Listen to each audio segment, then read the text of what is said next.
आसंता 5 तारिख में महाप्रभुकर स्नान यात्रा अनुष्ठित हो। स्नान यात्रा पर महाप्रभु अणसर और पहंडी में परिधान करुवा समस्त वस्त्र बुणीबार व्यस्त खोर्धा बोलगड़ ब्लॉक सानापदर गाँव बुणाकार दीर्घ 3 वर्ष है सुजोग मिलू एमाने निजको भाग्यवान बोली कहते। पहंडी 185 खंड अणसर 185 खंड गामुछा चलित मास 30 तारिख सुधा प्रस्तुत हो बुणाकार।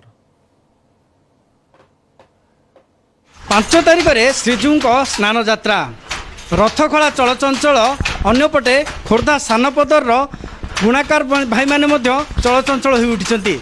आपण देखिपे बुणाकार मान आखिरे निद नहीं राति दिन एक करी से बुणाकार बुणीबार व्यस्त अच्छा। महाप्रभुंर स्नान यात्रा लगुवा वस्त्र से बुणिया व्यस्त अच्छा। पचारा कौन कौन सब बुणा जाते दिन आरंभ होते पर्यायर पहुँचे। आज्ञा ठाकुर कृपार 3 वर्ष है ठाकुर दिहे गामुछा अणसर गामुछा 165 पहंडी गामुछा 165। ए वर्ष किंतु लॉकडाउन जो टिके असुविधा थिला प्रथम तथापि थाना पास आने पर सूता आनी पुणी कम जमी हवा कथा चली 30 तारिख सुधा ठाकुर गामुछा दिहै बोली आम आशा अच्छी।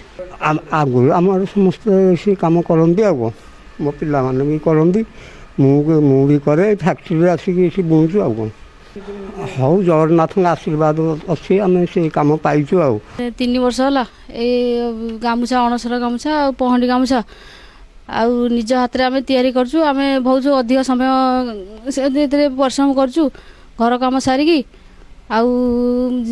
माने स्नान पूर्णिमा पूर्वर आम माने महाप्रभु जगन्नाथ को दबा को व्यस्त अच्छु।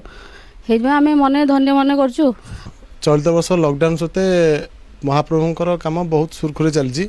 लॉकडाउन सते कौन होता मझे टिके आमको व्यतिक्रम धरला जे कंचामाल आनिमा रास्तार जावासवाई बहुत सहयोग मिली। मंदिर प्रशासन पुरी बयनिका भुवनेश्वर एवं सहकारी बयन शिल्प निर्देशक खोर्धा 17-16 जन बुणाकार अच्छा समस्ते नियोजित होती। ठाकुर अणसर गामुछा पहंडी गामुछा ठाकुर अणसर गामुछा हूँ 6 हाथिया पहंडी गामुछा हूँ 5 हाथिया। ए चलित वर्ष कोरोना आपन को केते बाधा देइछे कार्य कोरोना आमको सूताबूता आने बहुत असुविधा होती किंतु बेगुनिया थाना आमको पास दे सूताबूता आनी काम आरंभ हो।